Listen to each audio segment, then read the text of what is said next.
বেচারা বাচ্চাটা পড়ে গেছে রে। Guys welcome to my new blog. আজকে ব্লগটা শুরু হয়েছিল ঠিক এইভাবে। তেমন একটা প্রবলেম হচ্ছিল যে বারবার কিক দেওয়ার পর গাড়িটা স্টার্ট নিচ্ছিল না, তো কোকো বারবার রিয়াকশন দাদার গাড়ি কেন স্টার্ট নিচ্ছে না।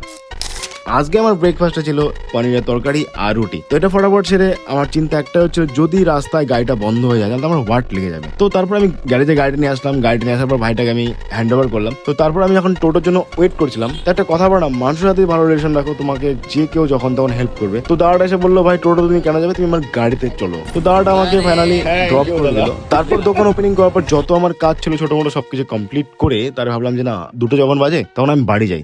আপনি কত নেবেন? বেশি না, একটা গুটকা। উমা, তাহলে গাড়িটা আমার ঠিকঠাক হয়ে গেছে, যাই না। ভাইটা বলছে কি কি যেন বললা তুমি, বুঝলাম না। এয়ার ফিল্টার খারাপ আছে। পেট্রোল পাম্পে ফিউল আপ করে যখন বাড়িতে গেলাম, বাড়িতে গিয়ে দেখি যে ভাই পাশের বাড়িতে একটা গাছে দুটো পাখির বাচ্চা হয়েছিল। বাচ্চারা দেখতে গিয়ে দেখি বাচ্চারা নিচে পড়ে আছে আর একটা বাচ্চা গায়েব, যায় না।